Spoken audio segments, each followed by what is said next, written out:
BNP, NCP, জামাত এদের মানে বিরোধিতা লেগে আছে, বা তাদের এই বিরোধিতা সরকারকে কতটা বেকায়দায় ফেলছে?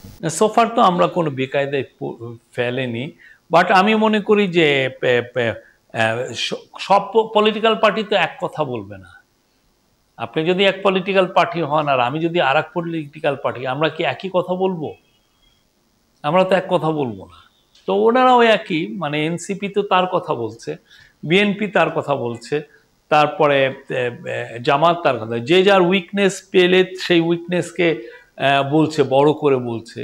এটা পলিটিক্সের নিয়মটাই, এটা পৃথিবীতেই এটা। এখন আপনি কি মনে করেন যে সে তার কথা, আপনি কেউ যদি আজকে এনসিপির একটা উইকনেস পায়, সে কি এটা জোরে সোরে বলবে না, ছেড়ে দিবে? পলিটিক্সে এটা হয়? হয় না তো। আবার ঠিক যদি এনসিপি যদি বিএনপির একটা বড় উইকনেস পায়, সে এটা ঢোল ঢাল পিটিয়ে বলবে না? এই জিনিসটা, এটার মধ্যে কোনো, আমরা বলবো যে এই পুরো ডিবেটটা যেন সিভিল হয়, শান্তিপূর্ণভাবে হয়। আপনি অবশ্যই আমার উইকনেস পাইলে আপনি ধরিয়ে দিবেন, আমিও আপনার উইকনেস পাইলে ধরিয়ে দিব বা বলবো এটা নিয়ে। জনগণ ডিসাইড করবে কোনটা বেটার পলিটিক্যাল পার্টি, ঠিক না? এবং এটাই তো ডেমোক্রেসির বিউটি, এটাই ডেমোক্রেসির মানে সবচেয়ে ভালো দিক। এই জায়গাটাই আমরা দেখতে চাই, যেন যাই হোক বিষয়টা যেন কথার মধ্যেই থাকে, শান্তিপূর্ণ থাকে, এটা যেন ভায়োলেন্স তৈরি না করে। তো সোফার আমরা মনে করি যে তিনটা পার্টি যথেষ্ট ভালো বিহেভ করছেন এবং দে আর ডুইং গুড।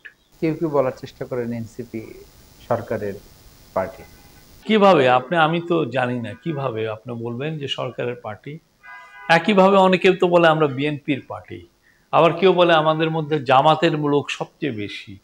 হ্যাঁ, এখন আপনি তো এটা দেখবেন যে আমার কোন ডিসিশনটা আপনি বিএনপির পক্ষে গেল না জামাতের পক্ষে গেল না এনসিপির পক্ষে, আপনি তো এটা দেখে আপনি বলবেন, ঠিক না? তাই মানুষ হচ্ছে যে যেহেতু দুজন ছাত্র নেতা আমাদের এই ক্যাবিনেটে আছেন, ওইটা দেখে অনেকে মনে করেন যে এটা জামাতের পার্টি হয়ে গেছে, এই এনসিপির গভর্নমেন্ট হয়ে গেছে। বাট তারা কি এমন কোনো কাজ করছেন যেটা এনসিপিকে হেল্প করছে? আমি তো দেখি না। তো আমি মনে করি এগুলো মানে মানুষ কথা বলতে পছন্দ করে, অনেক ধরনের কথা হয়, আমি ওইভাবেই নিচ্ছি এটাকে।